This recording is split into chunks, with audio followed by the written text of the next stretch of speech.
A very good afternoon and welcome to NBS, your political command center. This is day 4 of the Kampala Geopolitics Conference 2020. The Geopolitics Conference is one of those that I think you shouldn't miss every Monday, 2 p.m. to the time that we presume that we end. And of course, it's only live on NBS television and on our Facebook page, NBS television, and the hashtag on Twitter is hashtag Kampala Geopolitics. My name is Julius Buchana, and he's anchor and a reporter at the #1 television in East Africa, NBS television. Let's take a look at what we expect in the panel discussion this afternoon. Management responses revealed quite plainly the differences in leadership and the competition between differing political systems. China, that first neglected the virus's existence and protracted informing the international community of the existing threat, currently flaunts its narrative of being a successful combatant against the virus while it supports other nations in their fight against COVID-19. The responses of other governments range from complete ignorance to downplaying risks and scapegoating others, all the way to a transparent, strategic, and empathic approach to protect and unite society. Can we trace correlations between political ideology, political system, and political culture and countries' responses to such global threats? Did female leaders, as often asserted, indeed respond better to the pandemic? Who gained the trust of their people and who lost it? And what conclusions can we draw for the leadership of the future? Who will be our future leaders?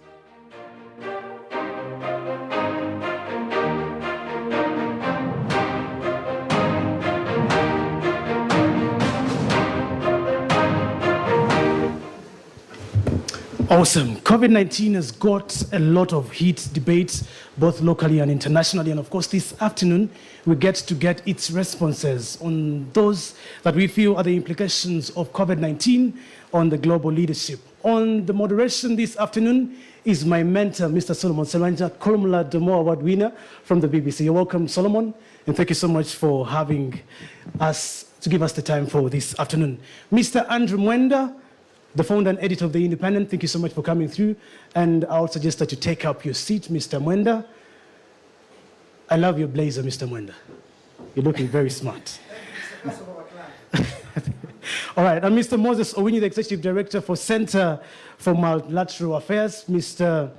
Moses, thank you so much. Mr. Moses Owini is also very smart there. Solomon Selwanja, allow me to hand it over to you, and you take up that very panel discussion on COVID-19 responses, what implications for global leadership. But of course, to remind you that we will be having your questions and comments on our social media platforms, and the hashtag is Kampala Geopolitics on Twitter. And of course, you go on our Facebook page on NBS Television. We're streaming live this conference, and also have your questions. We'll have them sampled at the end of this discussion or midway. Over to you, Solomon. Yes, thank you very much. And it feels really good for someone to describe you as a mentor. So thank you very much. And I'm also happy to be seated with a mentor. I must say he lied. Andrew Mwenda, it's lovely to have you this afternoon. And you are my mentor, so I don't know if I'm lying or not. You must be lying. But thank you for that great compliment. And I'm happy to be here. It's good to have you. I think Andrew was introduced. He's the founder and editor of the Independent magazine. We also have Moses Owini, who is the chief executive at the Center for Multilateral Affairs, joining us this afternoon. Lovely to have you. We also will be live from 2 of my panelists who are in France. And I want to introduce them. Sylvie Matelli, who is the deputy director at the International Foreign Affairs Institute. Thank you, Sylvie, for joining us. She's joining us via Zoom. We're also delighted to have Reno Girard, who is chief foreign correspondent for Le Figaro, which is a daily newspaper in France. Gentlemen and lady, thank you so much for joining us. Of course, this topic today, we're discussing COVID-19 responses, what are the implications for global leadership. And I thought that Moses could start us off with giving us a general introduction about global leadership and how the different global leaders responded to the COVID-19 pandemic and how that is playing out. For this, I will give you, Moses, 5 minutes to sort of ground us into this topic, and then later on we can bring in other panelists. Moses. Thank you. Thank you very much, Solomon.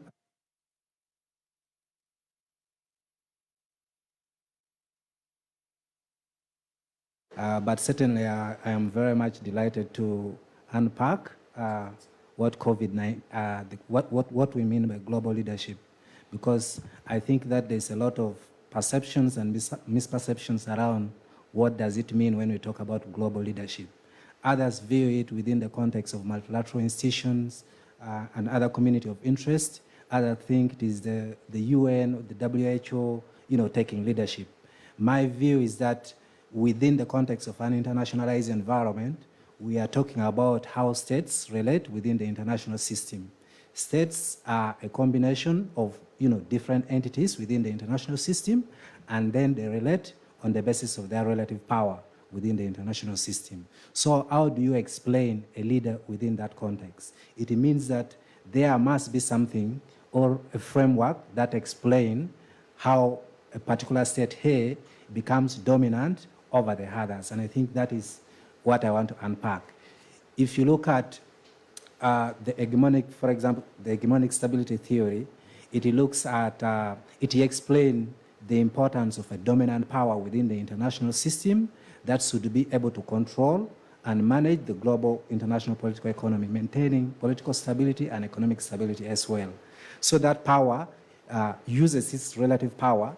Remember, the fundamental structure of the international system is basically material in character. So states relate at the level of their material capabilities. Material in the sense that they have military competence, they have economic powers that makes them to relate relative to others, and they pursue their interests relative to the rest of the others. So now, if state A, if the United States of America, for instance, is believed to be a hegemon or a superpower, what does that mean for example, the global political economy? You are also seeing the rise of China. China, in my view, as a counter-hegemony. Those are issues that needs to be explained at that level.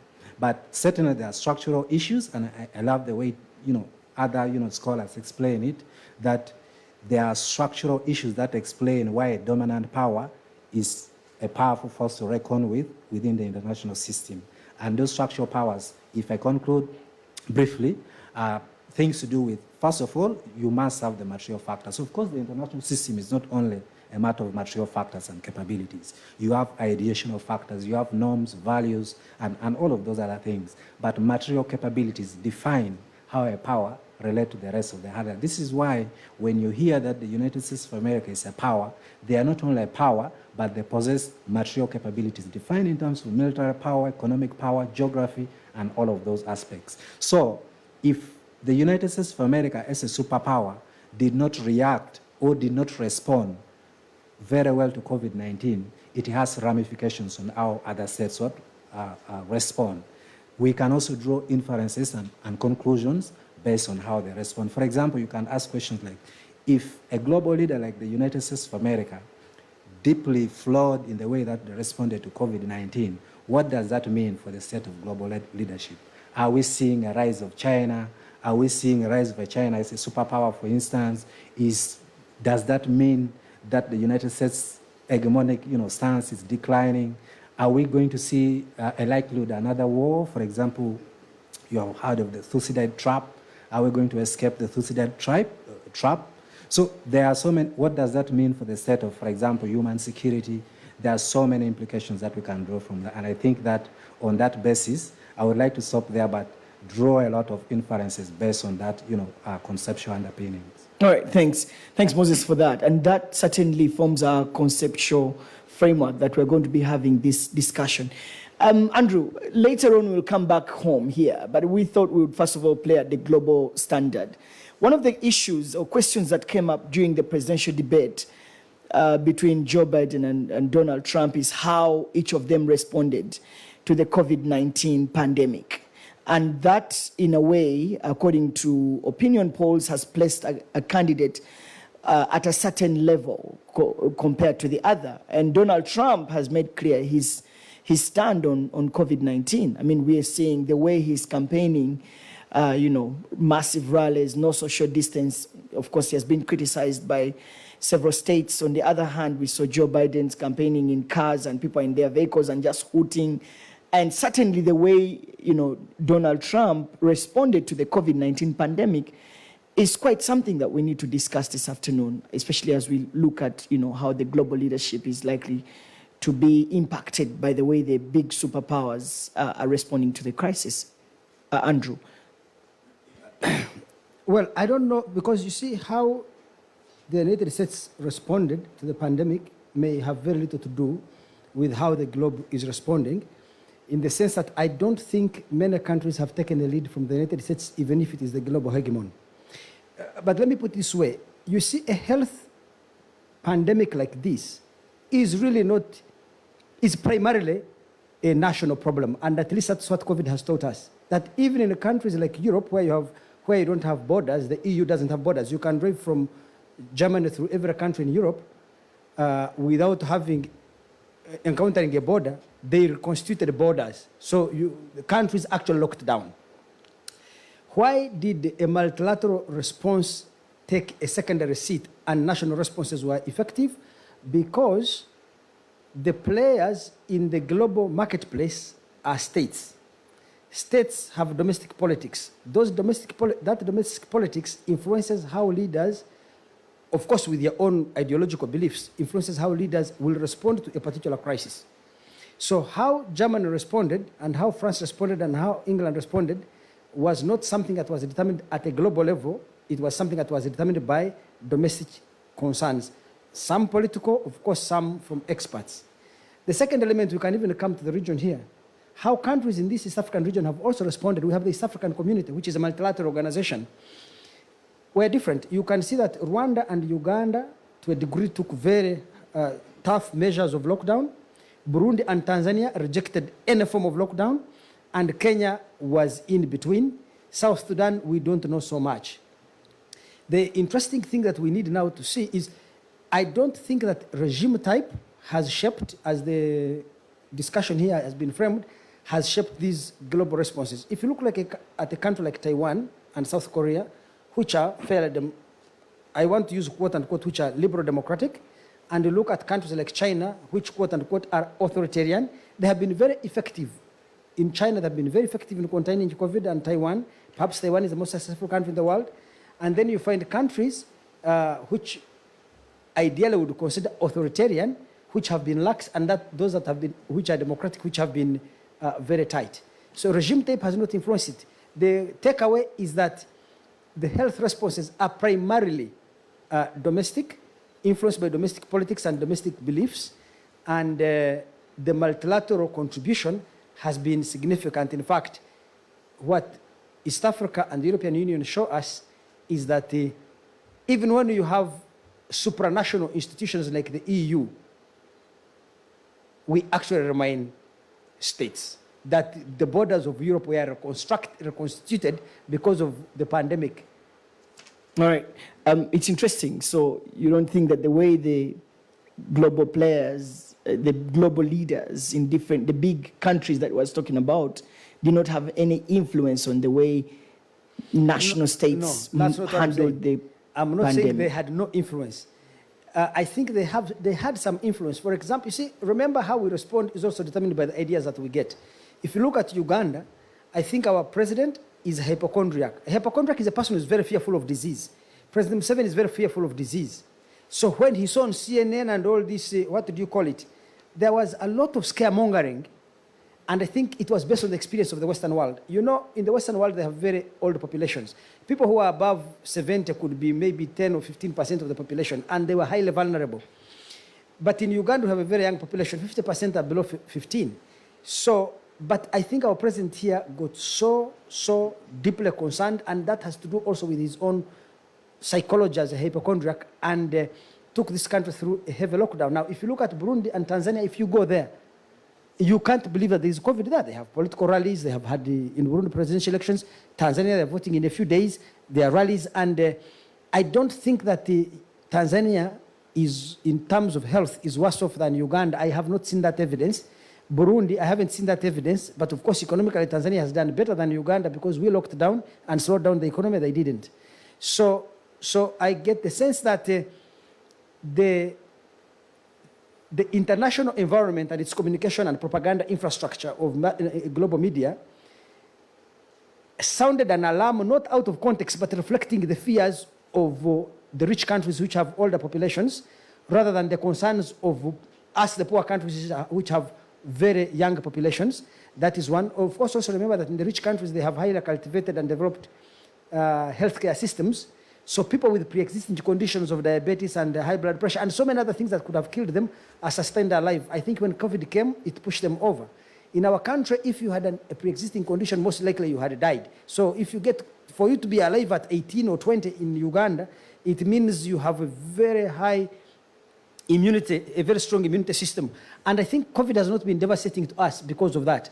That's why I'm saying that how countries responded has a lot to do with the interaction between domestic politics and the international information that was available in mass media. All right, thanks. I remember when the president was addressing one of the press conferences, he actually called for international clips. He organized them very well from CNN, Al Jazeera, BBC, and all this, and he played them before he would address us. And of course, he was trying to overemphasize how COVID-19 was hurting the Western world, and therefore it was very important for us to take it very seriously. All right, let's talk to Sylvie, who is live for us from Zoom from France. Sylvie, thanks for joining the conversation this afternoon. We wanted to understand how France managed, what was the response of the leadership there towards the COVID-19 pandemic, and where does that leave government in terms of, you know, leading the people? What are people saying about the way France managed the pandemic? Sylvie. Thank you very much. Thank you, and thank you very much for the invitation. Can you hear me clearly? Yes, we can hear you clearly. Okay, perfect. Then thank you very much for the invitation to that panel of Geopolitics of Kampala, which reproduces in Africa, in Uganda, the Geopolitics of Nantes. Iris has organized since 11 years in Nantes, in France. And I'm really proud to be here associated to your event, and I hope next year I will be able to join you in Kampala. To answer your question, I would like, I think personally, I haven't seen strong evidences and correlations in the crisis management between different culture or political systems. But more often, what I have seen is probably the failure of an old world order, mostly dominated by political leaders convinced that international relationships and challenges may be managed by strength and power. And I think, and it was the same in France, I think they often confuse them with political will and leadership. And the question, perhaps for France, but for all the countries in the world, the question is, would that pandemic change the perception and the way to think leadership in global leadership? And when you ask me the question about France and the situation in France, as it was previously said, we are still thinking the world from a national perspective, and including states trying to manage their own situation as they can, not thinking in terms of cooperation. And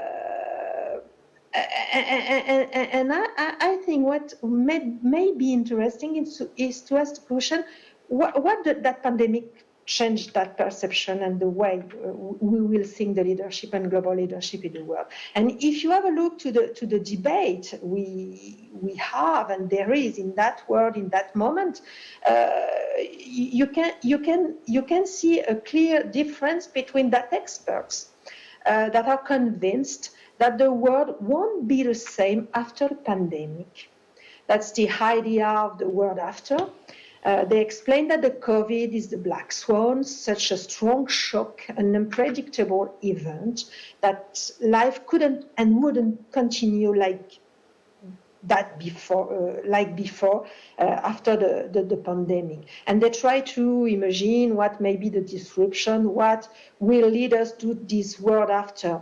And what is surprising in that position is that in reality today and currently states are just trying to manage our present, our day after days, and maybe this lack of anticipation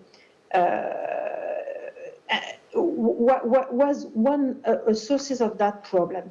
Other explain that the COVID-19 is just a trend accelerator, and the world after won't be so different from the world before the pandemic. We won't have disruption, only some events will occur earlier than initially.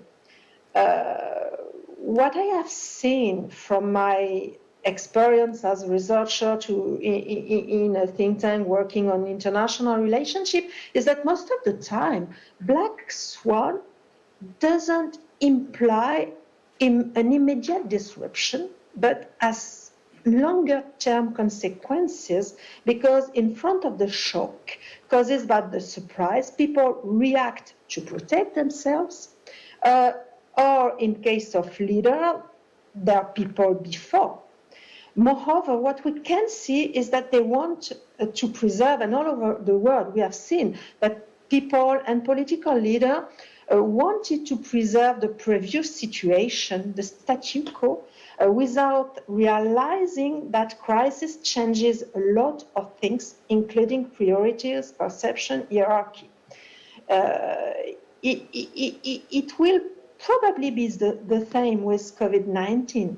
Then state responses, including the French responses and choices, will have strong implications for the global leadership. What was the situation before the pandemic?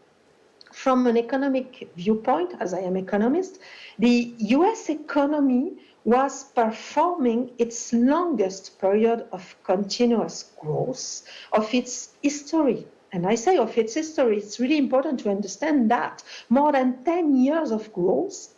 And the US was defending, sometimes vehemently, its position because of the Chinese economic and technological development and the will to China to become the first economy in the 2049 world.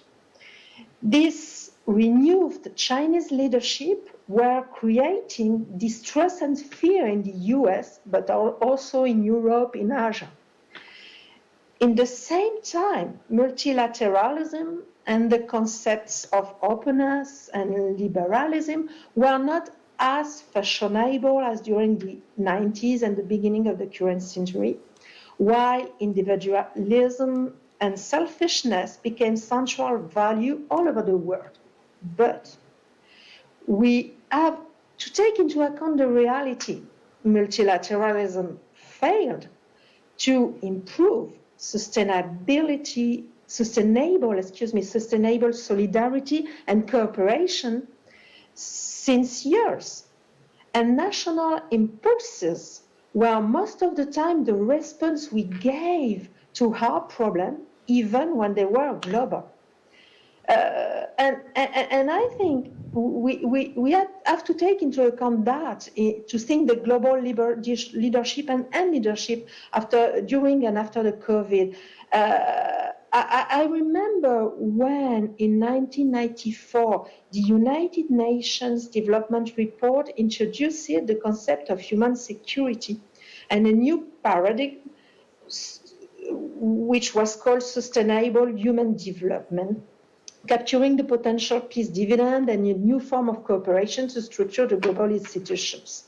We are 25 years after that. And before the beginning of that pandemic time, we were still given importance to all challenges using instruments and policies mostly connected to the time after the Second World War or during the Cold War, while the world and people aspiring inspiration were significantly different, perhaps opposite, and forgetting the real challenges we have in front of us as a sword of Damocles over our head. It was not the COVID, it was the consequences of climate change. It was growing inequalities, creating social movements and political instability. Do you remember the months before the COVID? We have all over the world, social movement and political instability. It was the explosion of public and private debts, and a lot of other challenges for the human being and future with a common thread. Then for the first time, and that was the case even in France, we have chosen to support, to preserve human and human health, and not the economic situation. The issue of that pandemic will depend on our ability to take all the implication it has in terms of cooperation, in terms of domination, the way we perceive domination and confrontation. Previously, Sylvie, can I come in here? Of domination and confrontation, races for competitiveness and market shares, technologies, arms, etc. What will be our future?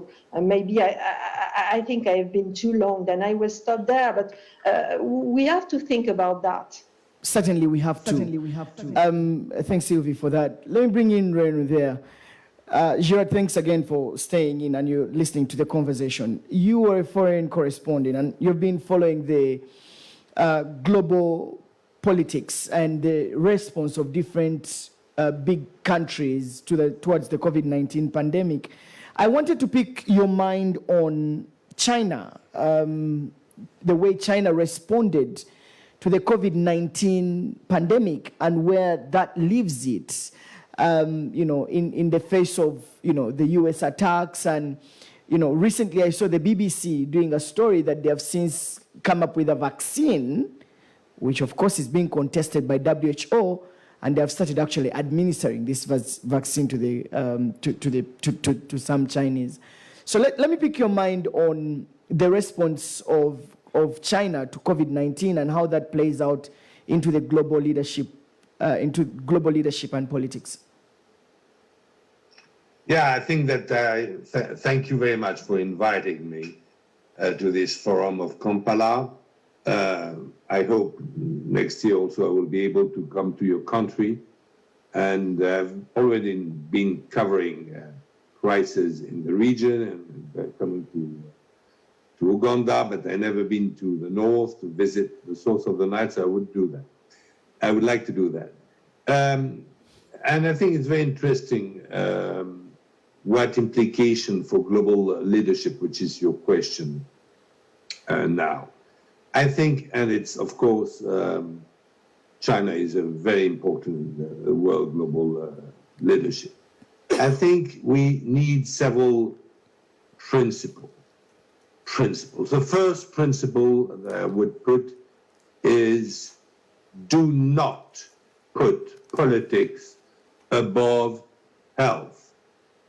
My second principle, and there's implications of this whole crisis, is always tell the truth to your population. Do not lie to it. Number three principle would be do not terrorize your population. Do not create a panic. It is counterproductive. And my fourth principle is when you have an international crisis, you should have an international investigation. Let me come back to my first point. Do not put politics above health. Unfortunately, it was done by governments and by international institutions. China in the beginning, in Wuhan, put politics above health because China's government and local government was warned by doctors of the danger of this new disease, and instead of listening to the doctors, they sent the police to the doctors to tell them to shut up. They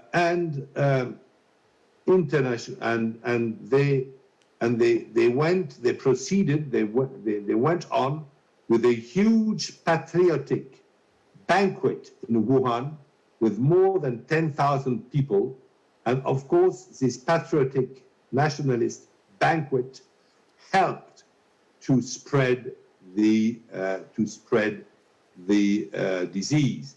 If the government of China had taken immediate measures, as its own doctors asked them, begged the government to do, we would not have this huge crisis pandemic today. Number two, in the same thing, international institutions should never put politics above health. It is what, unfortunately, World Health Organization has been doing when they received a warning from Taiwan, because Taiwan was the first one to react. And they decided to ignore this warning from Taiwan because of politics, because WHO, international politics, of course, consider that the only legal government for China is Beijing and is not Taipei, not Taiwan. But for that reason, they ignored, for political reasons, they ignored this very precise warning from Taiwan, and they made a huge mistake by ignoring it. They did not serve the world as WHO is supposed to do. My second principle is that you should talk the truth to your population, and we have to say that China was not alone to lie to its population. We had a very peculiar example in France. The spokesperson of the government, a government minister, explained on TV to the French population that masks were useless, and that herself, she would not know how to put a mask. She would not know how to do this. So she said, don't worry. And that 6 months, she said, I will not know how to do this. And 6 months later, the same government of the French Republic decided that it would be compulsory for everybody to wear a mask on the streets. When you contradict it yourself like this, you lose a lot of credibility. And what happened is that probably the French government lied because there was a shortage of masks. They had sold all the masks. There was a huge shortage of masks. No, tell the truth. Tell the truth to people. Tell, okay, we have a shortage of masks, but after all, we still have an industry in France, and we are going to build some and to provide the population with masks. Don't lie to your population. My number 3 principle is do not terrorize your population. It creates panic, and panic never helped to deal with emergency situations. This disease is a bad disease, we all agree, but okay, it's a bad flu, and there was a boat called the Charles de Gaulle who they got infected in France on this warship, and 1,100 sailors were infected, and no one died, actually. So it's bad, but it's not extremely lethal. And anyway, it's not the first disease that comes from China, and it is not the last disease that comes from China. Look at all the history of pandemics. But we have been creating a panic. And I remember the Imperial College of London, funded by the British government, who explained us that we will have millions and millions of deaths in Africa. What is the need of that? Today, the number of deaths in the whole African continent is maybe 40,000. They talk of millions and millions of deaths. And it created a bad, with no necessity, a bad image of Africa. And as it was said already here in this forum, it created an imitation by African government. So if in this crisis you had the principle that I would call mediatization, emotion, mimetism, because mediatization, so all the medias started to terrorize the population, and then they created some emotion. You remember the BBC about this case of this small girl, 5 years old,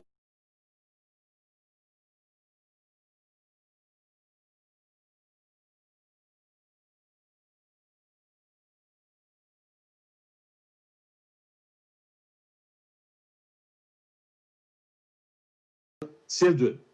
And this is the main message that should have been forwarded.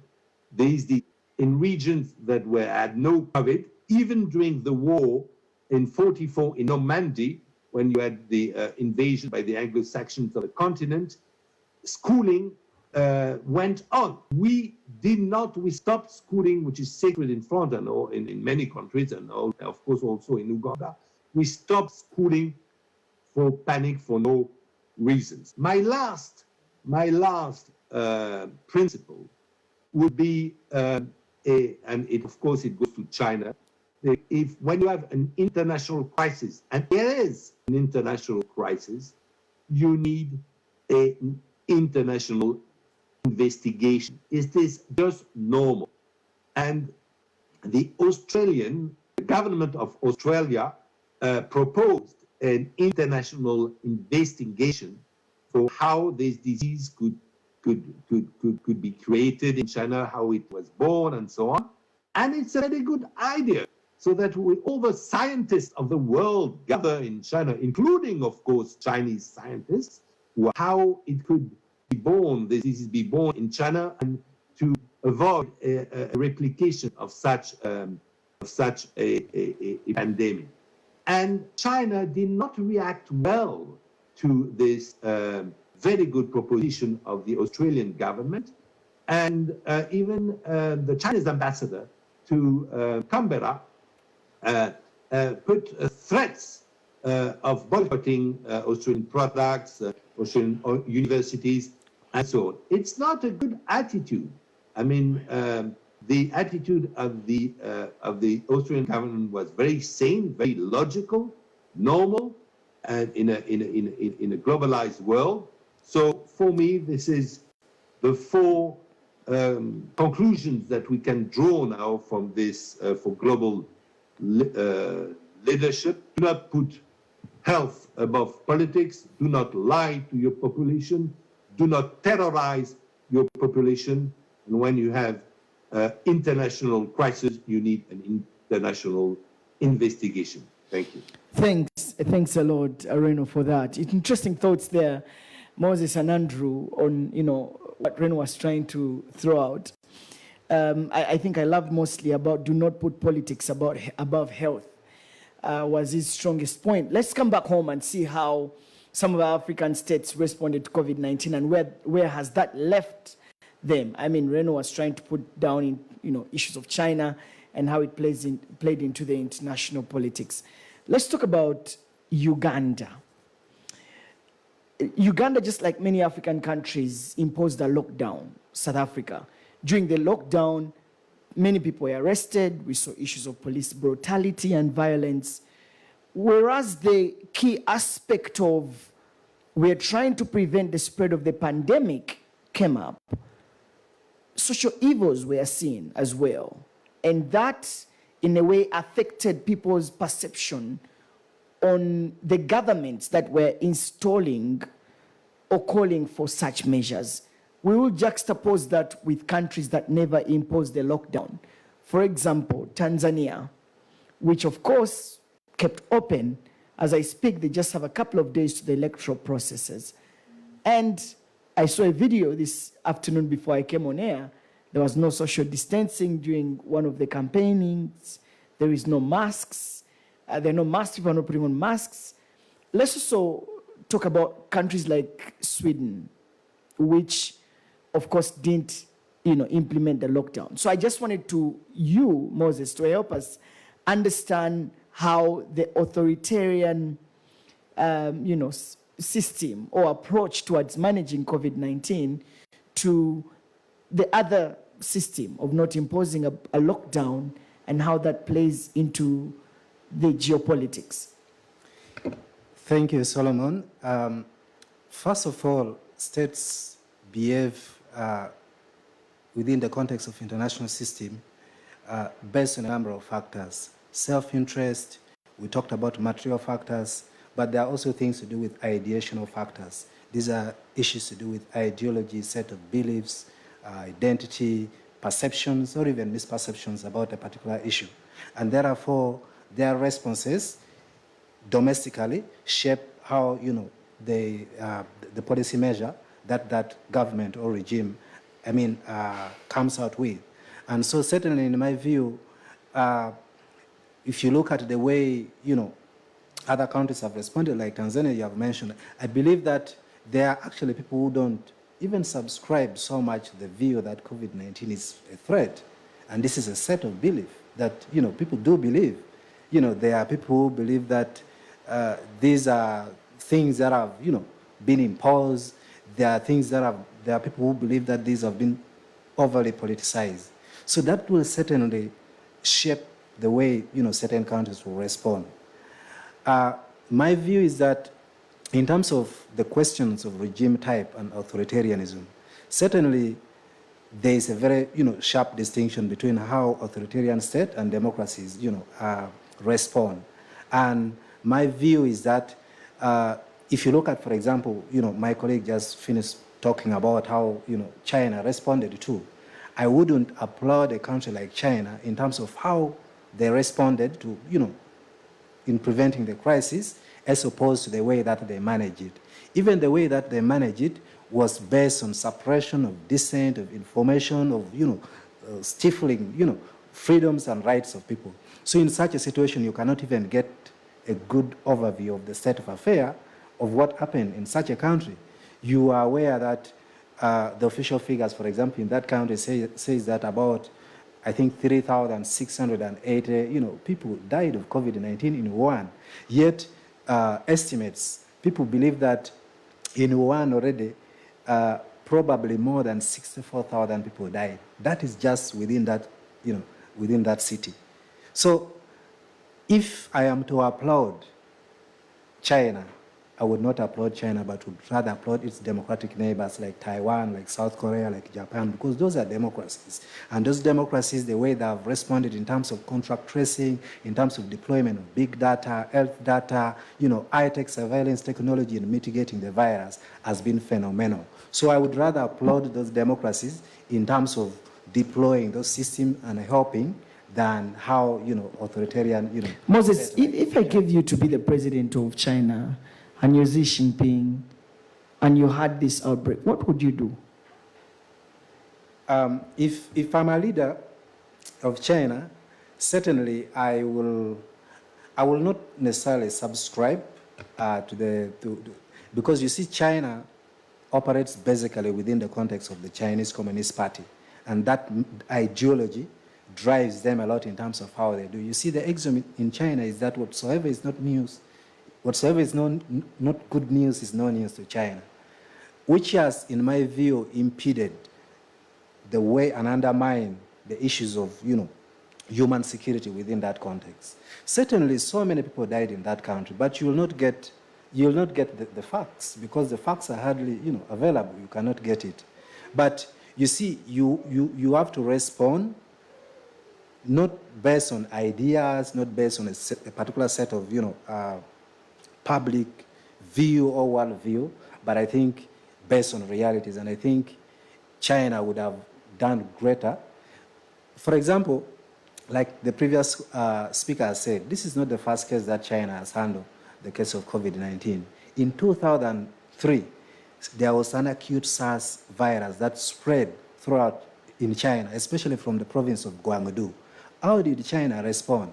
It stifled voices. It arrested, and even fired some of the provincial leaders and even leaders of the city.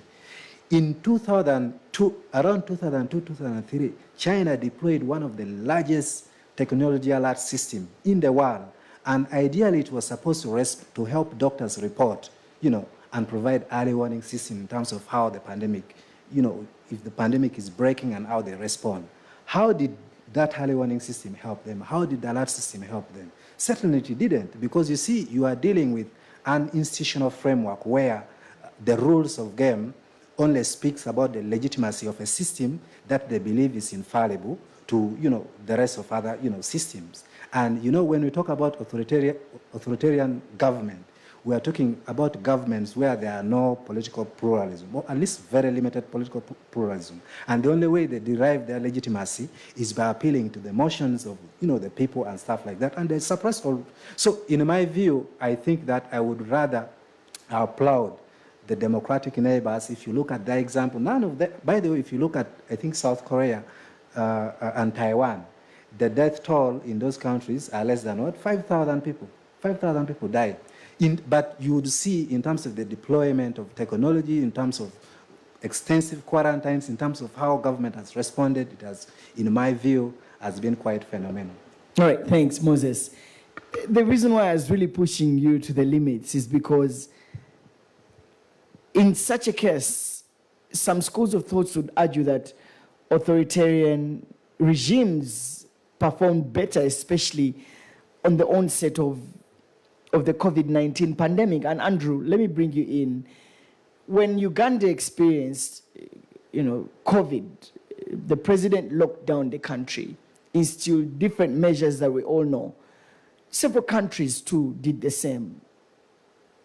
South Africa, Kenya, Rwanda, Nigeria, many of them put up a lockdown. And to some people, that way, perhaps the spread of the COVID-19 pandemic was a bit managed. And if you ask some political players, they will say, during that time, and I had them on different talk shows, and they were saying that the president had got a plus on the way he had managed the COVID-19 lockdown, the COVID-19 pandemic, by locking down the countries and instilling all those kinds of measures. The question is, Moses clearly says, authoritarian was not the right move. Do you think that this played well, the way the Ugandan government, and indeed many African governments responded to the COVID-19 pandemic, played out for them or against them?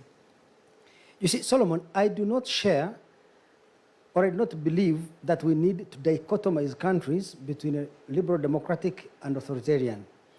The Western world, you see, Moses began by talking about hegemony. The Western world has defined their political systems as liberal democratic and therefore fair, just, and respecting individual rights. And if you are not like them, then you are autocratic. I don't think it is fair to categorize or dichotomize the organization of politics in different parts of the world to that.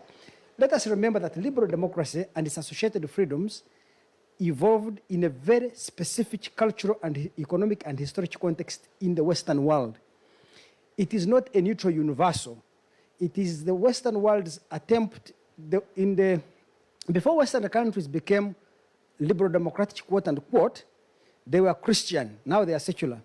As Christian, they went around the world trying to force everybody to be Christian. Now, when they became secular, they are going around the world trying to force everybody to be like them, in other words, to be liberal democratic. Please, I find it analytically, I need to find a more modest word. I find it analytically confusing for a system of government that evolved in a very specific context, in a very geographical location of the world, those who designed it to assume that it is relevant, effective for everybody across the world. The universalization of a very specific historic context. So that is one. So I don't want to say in the West you have democratic governments, there you have an authoritarian regime in China. The Chinese have had a civilization for 4,000 years, longer than the Western world. They have evolved habits, norms, traditions, belief systems that allow their systems to work that way. And the people of China, I am sure, agree with the system the way it is. How we Africans manage our families is different from the way these people in the West manage their families. And I don't think children here are badly brought up compared to them. They are just brought up differently. So other countries are managed differently from the Western world. They are not badly managed. So now let me come to the issue of the pandemic. You see, our colleague from France was saying that don't put politics above health. Actually, it can't happen. Politicians have to manage health, and they have to manage it politically. Anyone who thinks that you can manage a pandemic technically is misleading you, because politicians depend on the population for support. To secure that support, they may need to protect the public. So protecting the public is a political matter. So whatever knowledge we get and the institutions and the policies, the public institutions and the public policies and the political institutions we put in place to fight a pandemic are all political processes. So politics is primary in handling a pandemic. Whether you are an authoritarian or whatever you define a government's characteristics, all governments want to win the affection of the population. And in trying to do that, they will try to do that what they think is good for the core constituencies. I think President Museveni would disagree with you. I remember vehemently he was against that issue of don't put politics with health. He came out. Did you believe him? Did I believe him? Good question. Because President Yoweri Museveni gained a lot of marks in this country politically for the way he handled COVID. So he was a political beneficiary, assuming he required to put in place measures that would make him unpopular and lose an election, would he? Assuming he was given a clear choice in a laboratory. If you implement these measures, you will save Uganda but lose your job, or there will be a pandemic and you keep your job. What would he do? He's a human being, and I'm sure most human beings would choose that which is to their best advantage. But the point I was trying to make here is that I think that the methods employed by China reflect Chinese, what you'd call their civilization, their culture, their institutions. It does not necessarily reflect the character of the government there.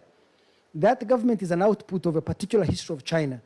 I think it is Western countries in their attempts to universalize their experience. You see, the Western world has gone through a very specific historic experience, but Western people are so blind to this fact that they try to universalize their reality by making it the reality of everybody. It's not true that the systems of the Western world are universal. They're very specific to them. And if you transplanted them to other societies and try to govern other societies that way, you are likely to create more chaos. Even in the management of the pandemic, how we manage it here in Uganda has to do with who we are, what we are, how we think, how we approach things. We cannot go to Germany, copy and paste the German experience because it can't fit here. Does that explain Tanzania's response to the COVID-19 pandemic? Tanzania's response is shaped by how the leadership there sees the pandemic in the short, medium to long term. By the way, from a scientific perspective, historically, when pandemics have come, the mortality rate of the first generation of those who get it determines the mortality rate of the next generation. In other words, pandemics have always come through the process of, say, natural selection before the emergence of modern medicine.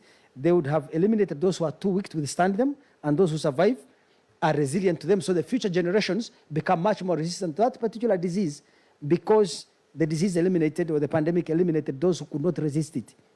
And I think that this man having a PhD in chemistry, Magufuli, could have been applying such a theory. I have told you that President Museveni has an obsessive fear of disease.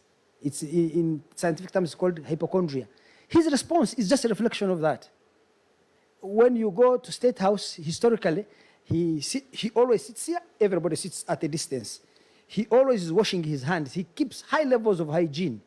So when I see him behaving in this pandemic era, that is Yoweri, quintessential. That's how he is. And how he feels influenced a lot of how Uganda behaved. And I think both Magufuli and Nkurunziza in Burundi also took actions based on how they see the reality. If you look at Rwanda, it has had the same lockdown as Uganda, but that is because President Paul Kagame places a lot of emphasis on healthcare. If you go to Rwanda, I think it has the most developed healthcare system of any country you can find in the third world. He has that strong bias towards health and technology. So if you arrive at the airport in Rwanda, you will see a robot. It will come greet you and welcome you to Rwanda and tell you how to handle the COVID-related problems. A robot. But that's because the president there is a technology geek. He loves technology. And two, he's a person who has invested a lot of his time, institutions, and effort towards health. So we cannot disregard local idiosyncrasies in the name of some universal approach to combating COVID. How China handles it, how Germany handles it, and how Brazil handles it has to reflect the realities of those countries. It cannot reflect, you see, how Uganda handles COVID cannot reflect the realities of Belgium. It has to reflect the realities of Uganda. Thanks. Thanks, Andrew. Some people may disagree with some of those thoughts, but yeah, I think your point has been driven home. Let me go to Sylvie. Thanks for keeping with us. Sylvie is live for us from France.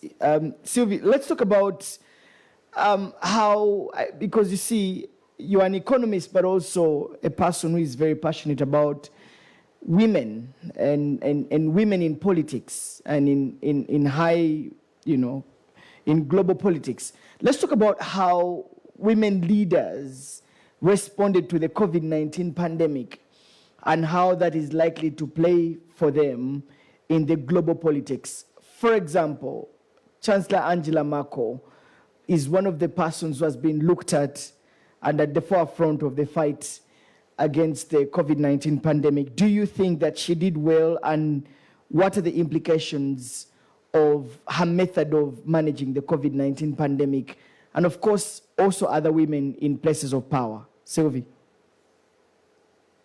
I have seen all that analysis explaining that the women way to manage that kind of risk and problem is probably most adapted to the situation. I don't know if it is the case, but clearly what we can say about that view and that perception is that probably we need to share much more the decision between people that represent what we are, the world. And in the world, there is half women, half men, and probably we need more woman implication in crisis, in risk, in pandemic, to balance more the decision we take, and perhaps to have more adapted decisions. What I have seen in that pandemic, and in France, for example, I will take the example quoted by Renaud previously, the fact described by him about concerning the lies about masks in France.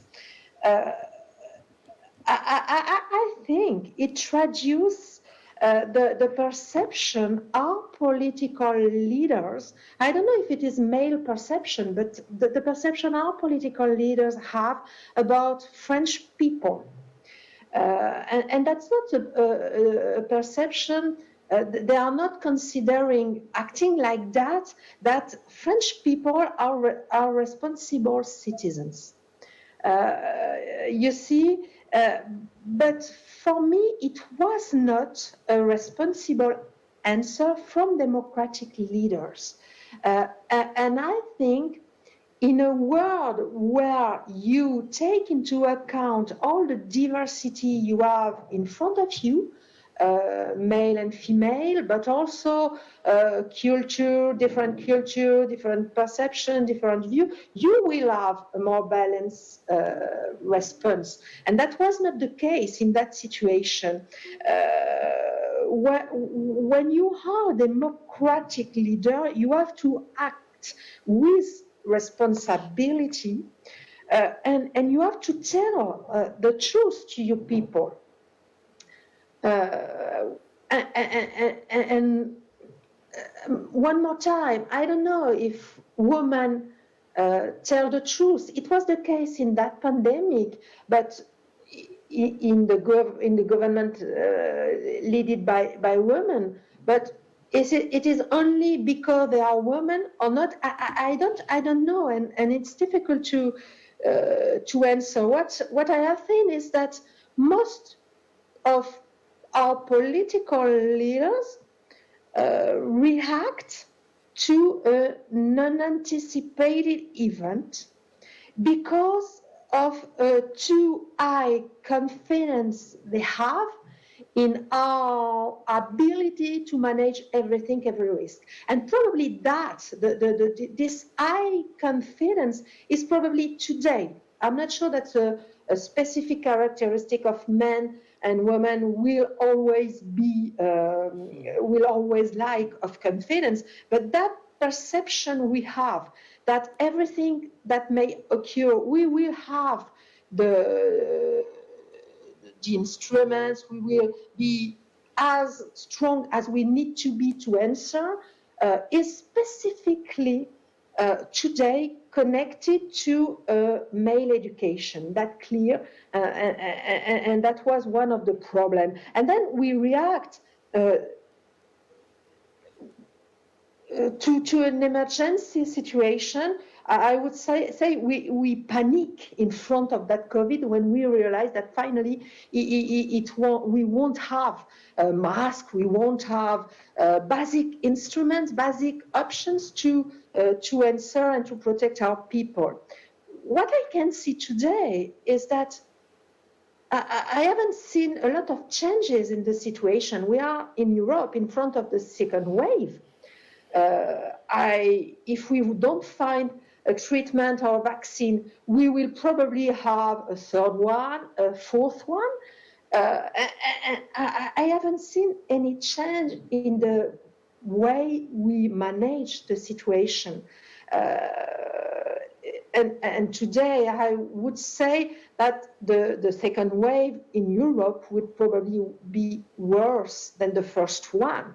Then when I have a look to the initiative taken, to the investments done to find a vaccine, to find a treatment, if I remember well, there is hundreds of institutions trying to find that vaccine or that treatment separately. It's like a race, and the objective is to win that race. It's not to treat people, it's not to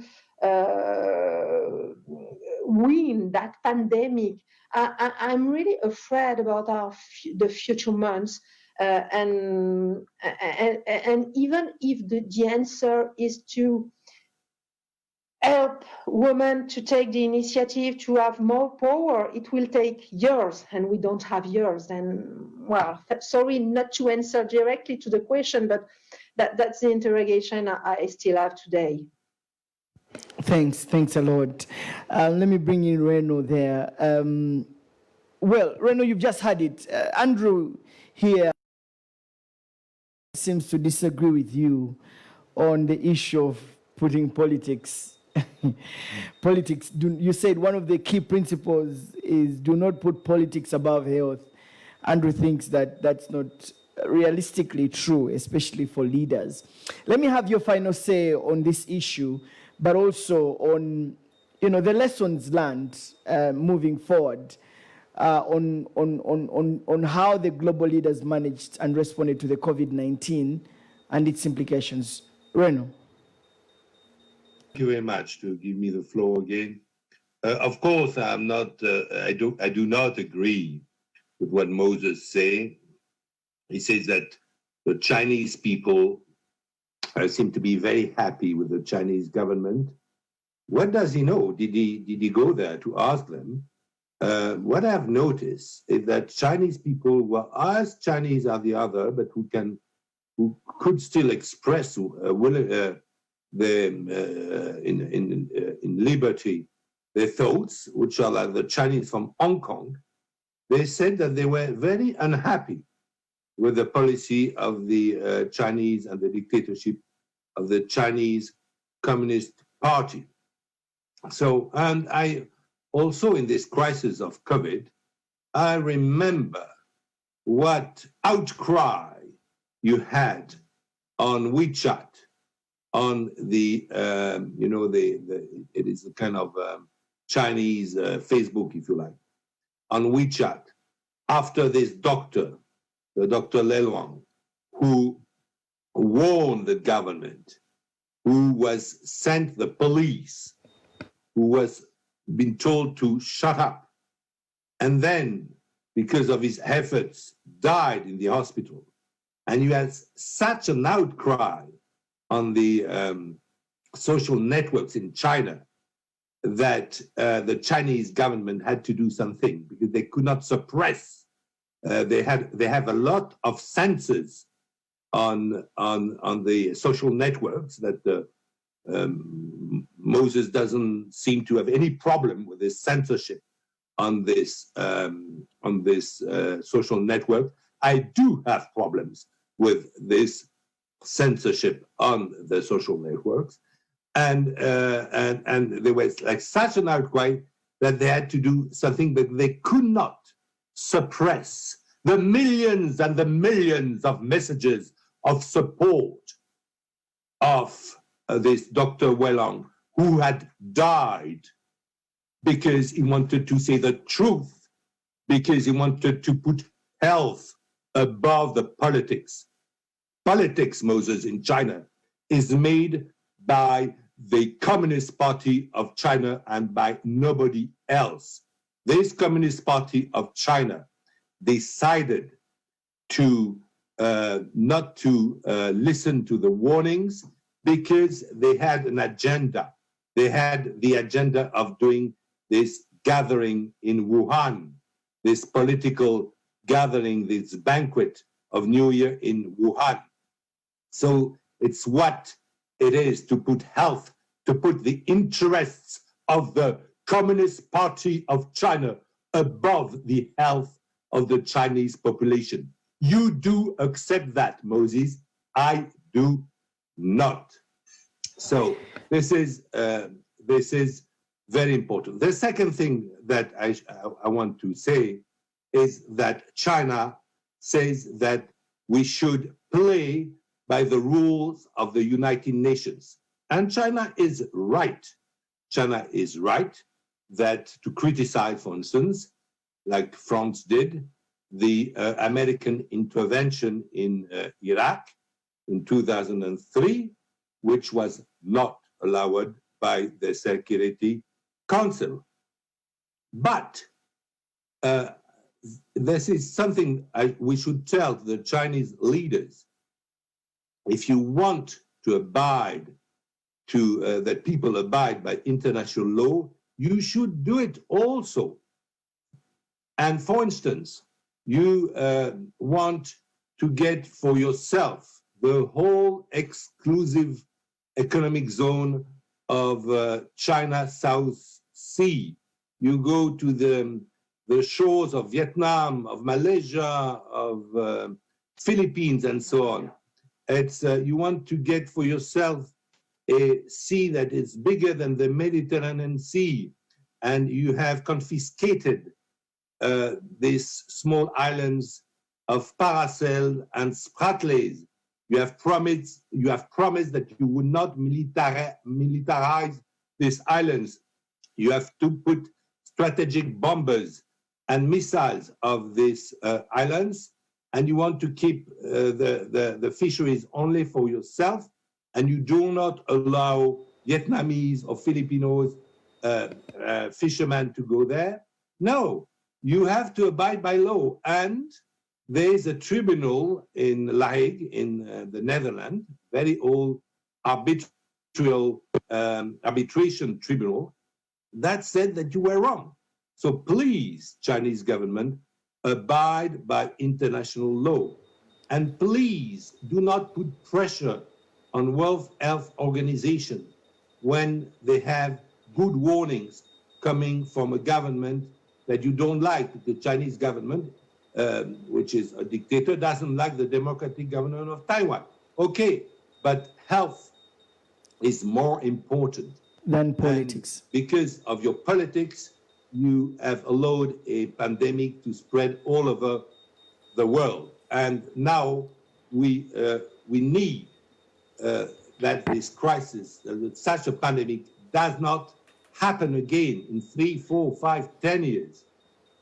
And so it's why we should ask ourselves, and we should do an international investigation in China to answer the questions, why so many pandemics are coming from China?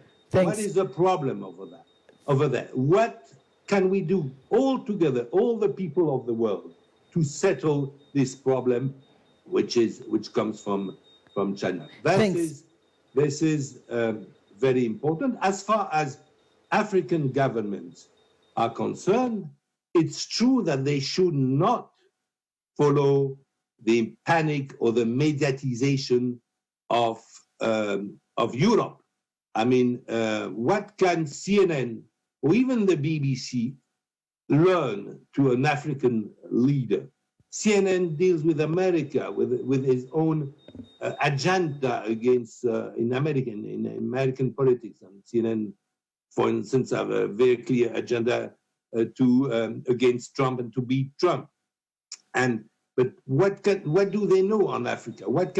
So it's true that this mediatization and this emotion that is created by these commercial networks in France do not teach anything to the Africans, and they should rely on themselves. And lockdown in Africa is a very, very costly policy, because people do not die only of COVID. They can die of poverty. They can die because they have no more money, because you have a lockdown. So they cannot buy medics for other diseases that are very many. For instance, malaria. You cannot buy chloroquine to fight malaria because you have no more money. You have no more money because you have lockdown. And you have lockdown, so you have no more business, so no more money. So yes, Africa should do their own policies. African governments should do their own policies. They should not rely on other parts of the world, on the West or on Kazakhstan or Russia, to feed themselves.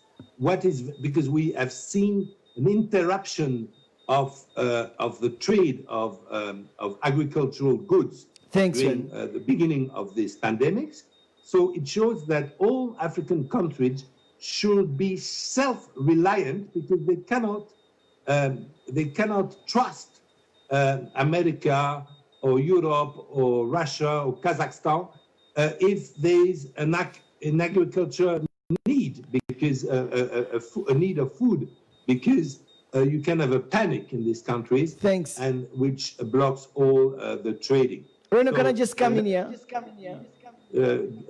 Taken in Africa for me is self-reliance in food and agriculture. Thanks, Reno. Thank you very much for your submissions. Interesting thoughts from Reno there, from Live for Us from France. I think, Moses, they were not referring to you. I think that he was referring to Andrew. But Moses took the beating. Andrew, I'll give you 30 seconds. And I enjoyed that. That's my 30 seconds.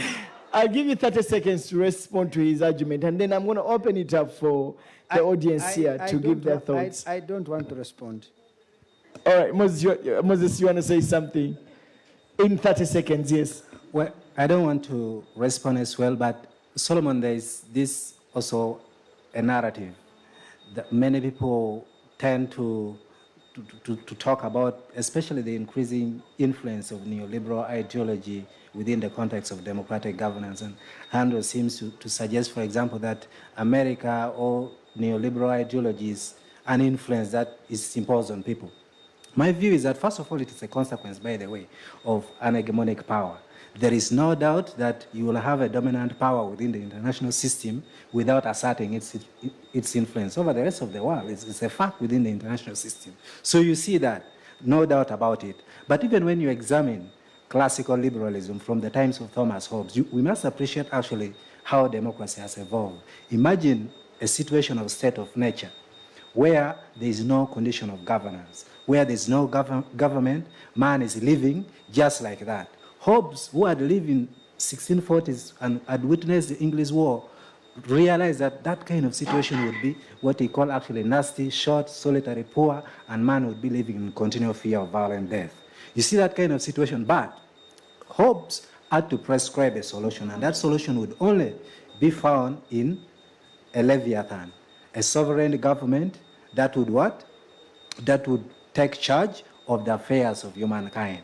So my view is that whatever we see within the constraint of liberal democracy, and democracy is not free from complacency and incompetence, it has all of its flaws. But to appreciate where we come from that Hobbesian state of nature, you'd really see that it gives us more hope. And I think finally, within that context, it gives us, in my view, and I would subscribe to such kind of view, that liberal democracy would, in a way, constitute the end point of humankind ideological what? Evolution.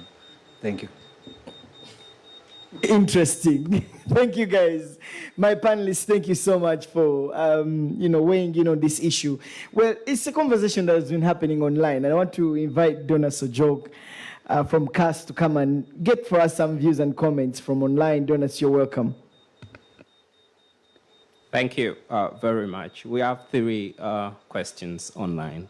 The first one is, from the COVID-19 responses, which were mostly nation-state inspired, would this mean that the role of supranational and multilateral regimes would need to be rethought, or that perhaps their significance have been overblown? Moses will answer that. And would this give rise and credibility to more nationalistic movements like the Brexit, for instance? That's one. And this particular one is to Andrew Mwenda. It says, Mwenda, yes, it's true that the Western liberal democratic approach to life, and by extension to the management of the COVID-19 pandemic, shouldn't be a golden straight jacket to be adopted by everyone. But do you think that there could be one success or an example we could borrow from? And if yes, what could this be? The third and the last one is, it says, even in the discussions on abiding by international law, it is important to unpack why it is that a select few countries continue to set the rules and conveniently break them.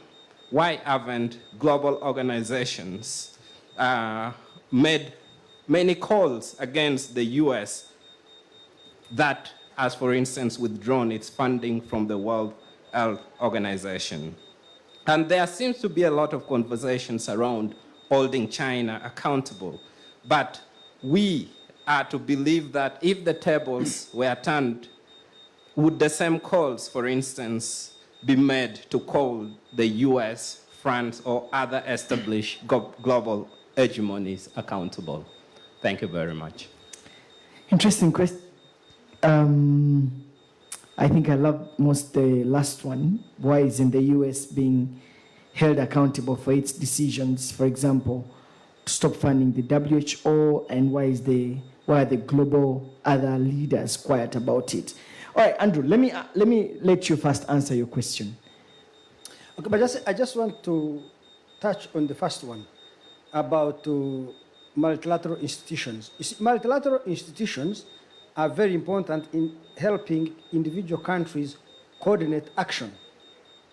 But remember, we do not have a global government that can enforce global rules. In fact, the most important principle of international law is called the principle of pacta sunt servanda. It means that international laws and obligations will be respected in good faith, because the actors in international law are states, and there is no supra-state. Under principles of municipal law, which is national law, if I kill Moses here, I'll be arrested by the police.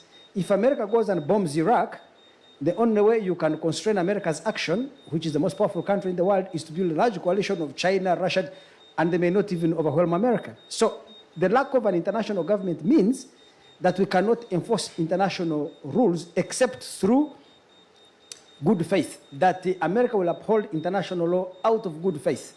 It cannot hold it because there is somebody who is going to punish it. There are certain punishments under international, like sanctions, like war and all this, but they're much more complicated to construct. So we come to national law. The most important thing is, for my friends from the Western world out there listening to this program, there cannot be democracy without sovereignty, even though there can be sovereignty without democracy. So for any people to have a say over the affairs of their government, they must be sovereign. For them to exercise democracy internally, for us as Ugandans, to decide what is good for us, we must have democracy internally. So if you set international norms in Paris, London, and New York, and say Uganda should follow them, these norms evolved in the Western world.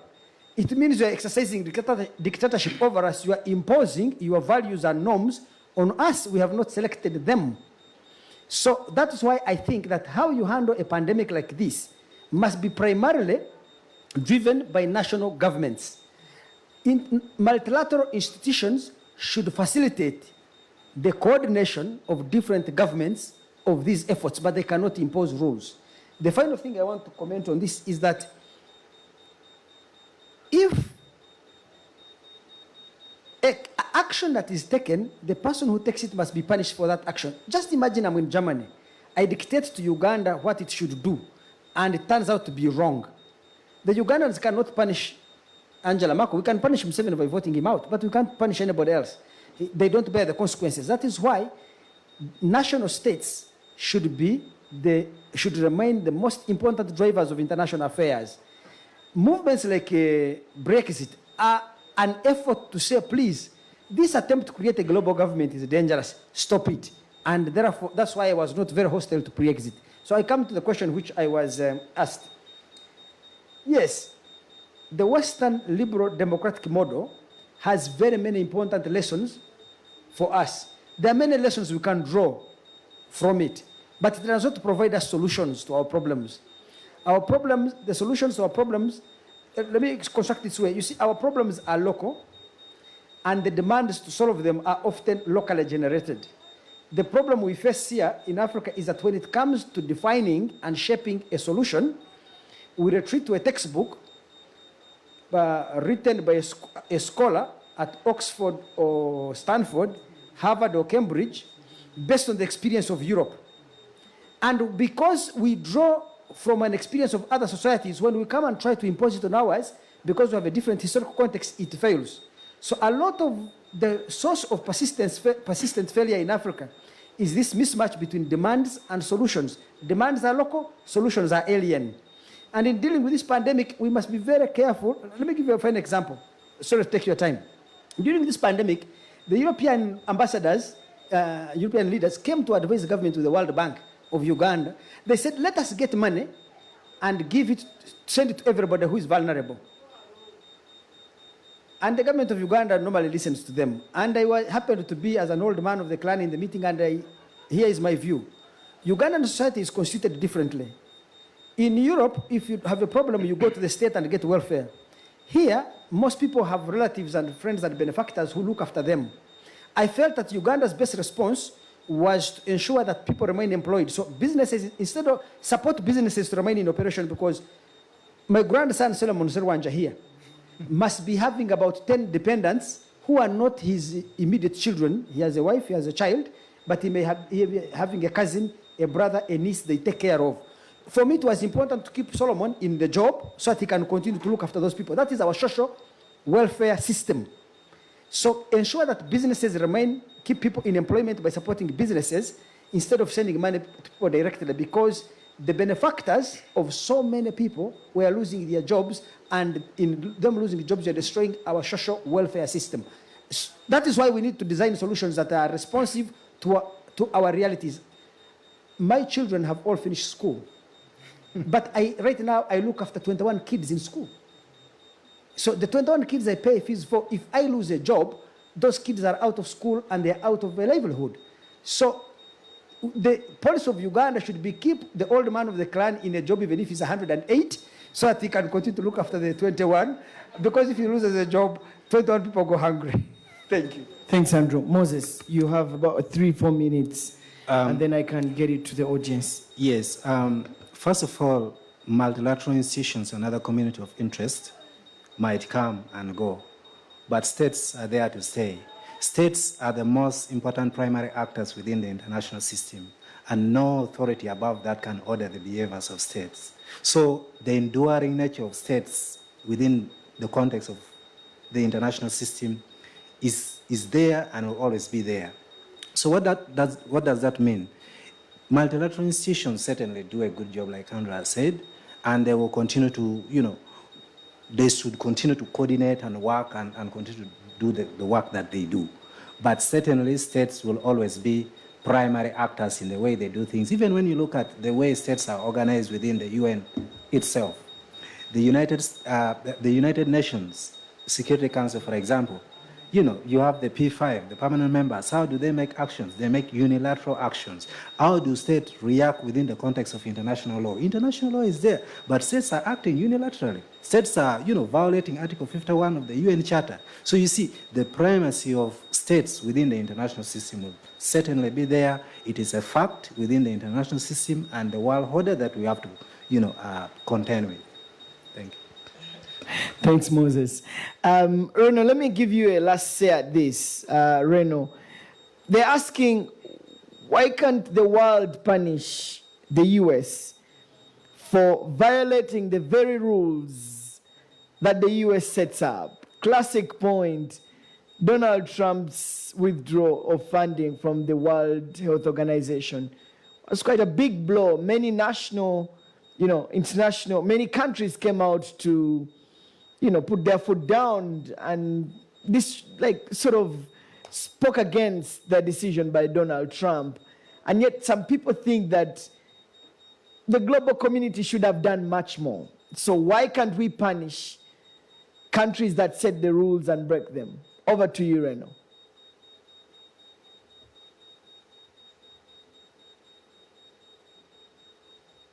Can we have Reno's voice sound up, please?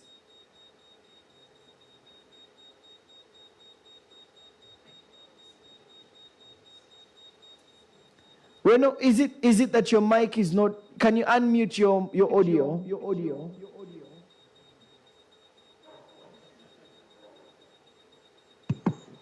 Sorry, I repeat. Sounds good. You're clear now. I apologize for confusing 20 minutes ago Moses and Andrew. Of course, I was talking to Andrew, and but now what Andrew said, I just said I was not agreeing with you on China, but now what he said, I do agree. It's true that America built this multilateral system after the Second World War in 1945, and then started not to abide by the very rules that it settled. It started in 1971 with the money, with the way IMF was working, and then went on. And the big breach, of course, was on Iraq in 2003, and even the attack of Yugoslavia in 1999 was not legal because it had not been approved by the Security Council. So America is playing a very dangerous game when it asks China for compensation for billions and billions, and we could say like trillions of dollars to compensate for this pandemic, because then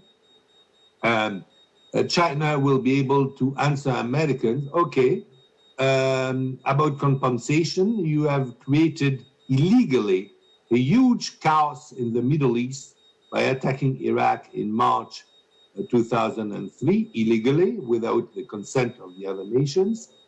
And this chaos in the Middle East is going on currently. So what kind, dear Americans, do you propose to compensate all these people in the Middle East where you put chaos?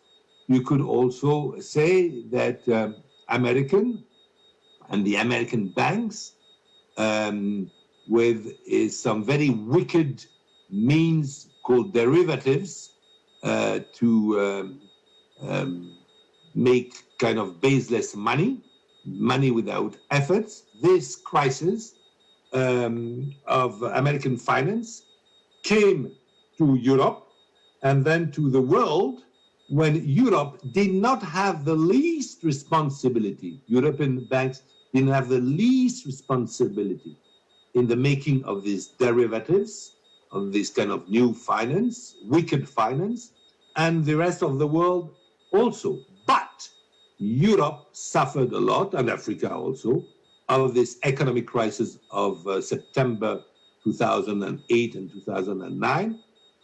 And maybe Europe could, and Africa could ask for compensations to America. So compensation is a very, very tricky diplomatic tool. I hope that America will go back to the institutions that it had created and to abide by the rules and, of course, to finance WHO and UNESCO and other organizations, because it's a very good system. And when America is destroying this system, it is destroying herself, her own roots, her own history, her own deeds. And so we'll see after the 3rd of, we have seen that Joe Biden is much more multilateral. He wants to go back to the Paris Accord on climate, probably will go back on the agreement with Iran on nuclear weapons. Yeah. So for Joe Biden, the foreign policy is not America first, but it is with America. So maybe, we don't know, we cannot predict the future, but maybe we will have a change, or maybe if Trump is reelected, he will change himself. We don't know. But, I agree totally with you. When you are strong, like America is, you should give the example and especially abide by your own rules, by the rules that you fixed yourself in a brilliant move in 1945 after the Second World War. Renaud Girard, thank you very much for speaking to us. Thank you once again. Thank you, my panelists. I think I have 4 or 5 minutes. My producer is telling me we have to conclude this broadcast. But I'll invite feedback from our audience. Please come and introduce yourself and then make your comment or question as short as you can make it. We will then have one round of reactions and then we'll close it up. Do you have any questions, any thoughts? Then you can use the platform to air them out. Please.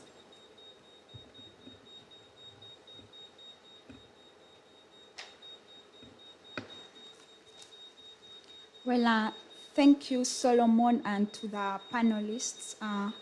My name is Charlotte Ajiko, business statistics student at Makerere University Business School, and mentor the Young Professional Mentorship Program, being mentored by our chief mentor and patron, Madame Agnes Igoe. So I would like to say there's been a global leadership vacuum during the COVID-19 crisis. Global leadership has been urgently needed to slow the spread of the coronavirus, but world leaders and international bodies have not mounted a coordinated response. How can global leaders ensure effective global support for the most vulnerable countries?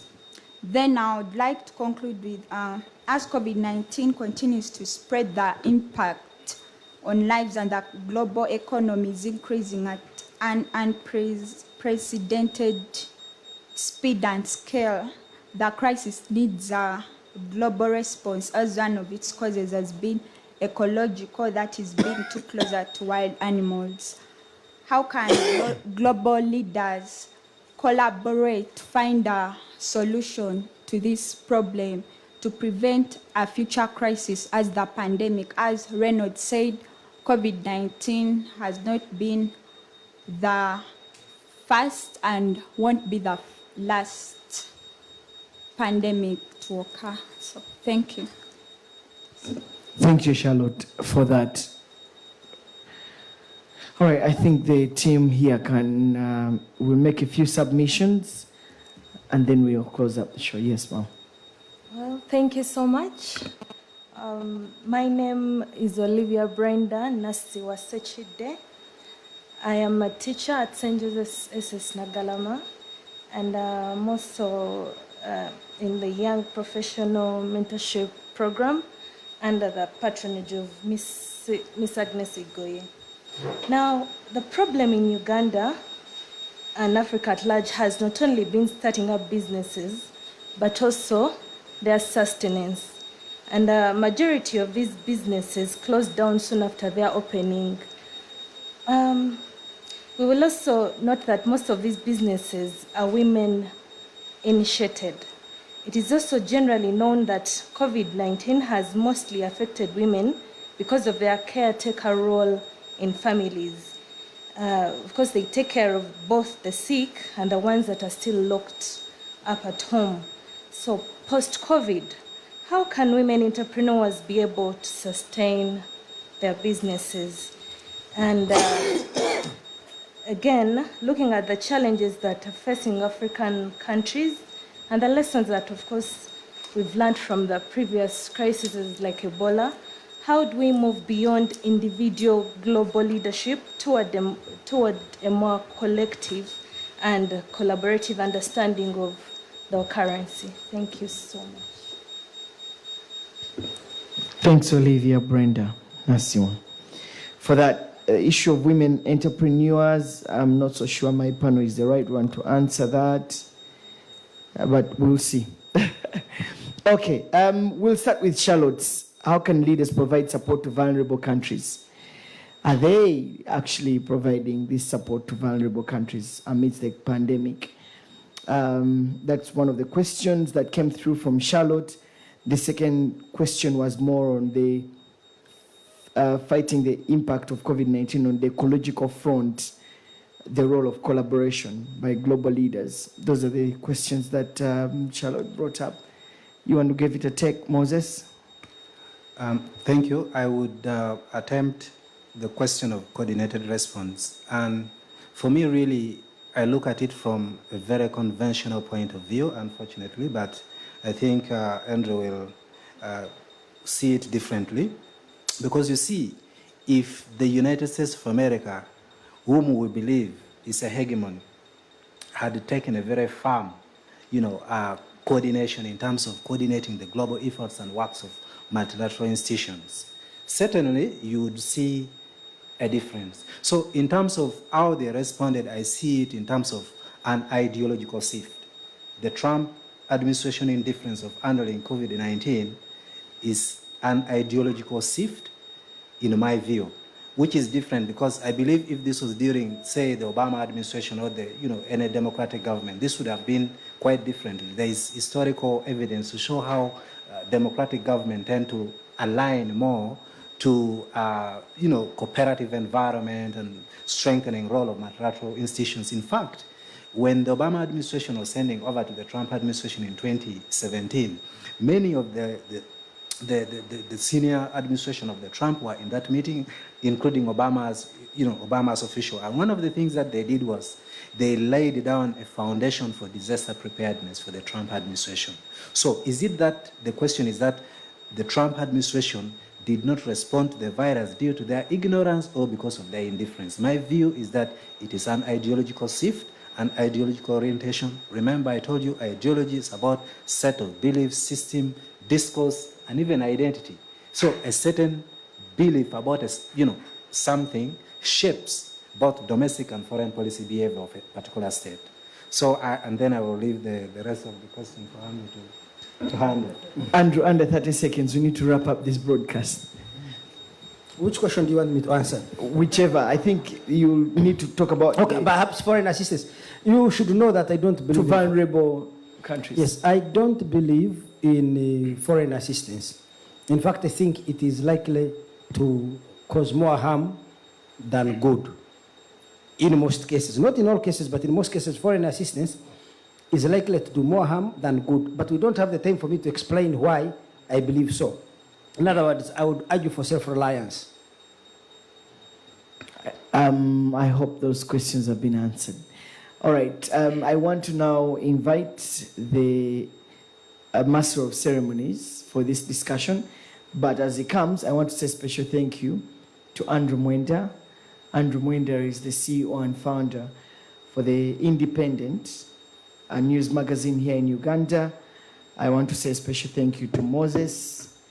Moses is the chief executive at the Center for Multilateral Affairs, and that is Moses Owinyi. I also want to say a special thank you to Renee Girard.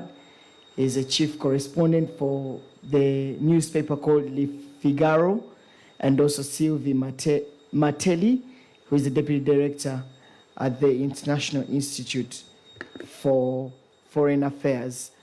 Live for us from France. Thank you so much for being part of this discussion. We have really learned a lot from you, and we really want to say thank you. Thank you, guys. Thank you to my panelists. Let me now hand over to the Master of Ceremonies, Julius Buchana. Julius. Your mentee. Yeah, my mentee. All right, thank you so much, Solomon Serwanja, Moses Owinyi, and Mr. Andrew Mwenda for the wonderful discussion. A round of applause for our panelists and the moderator. What a wonderful way to end a Monday like this. Thank you so much. And I hope our online audience has also gained so much into discussion. And I want to request that you have your seats as we wrap up this. But again, we want to remind you that we're returning on Wednesday at 2 exactly.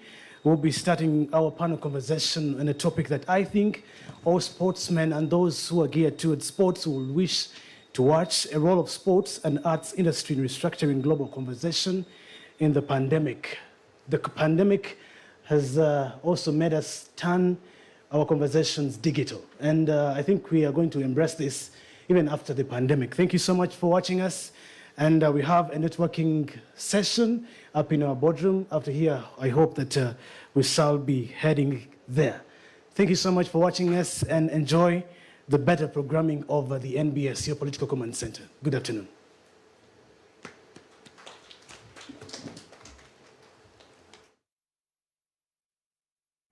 Get ready to be part of a 2-week-long, high-level and interactive conference. The 2020 Kampala Geopolitics Conference will feature several expert discussions on assessing how the COVID-19 pandemic should help us reimagine subsidiarity and solidarity for a better world. Exploring the role of women and power in reshaping of foreign policy, the role of sports and the art industry in restructuring global conversations, among other timely themes, all to be discussed this October. The Kampala Geopolitics Conference is brought to you by Konrad Adenauer Stiftung, Embassy of France in Uganda, and UN Women Uganda, in partnership with Makerere University, Kampala, Alliance Française de Kampala, Iris Institute of France, and NBS Always.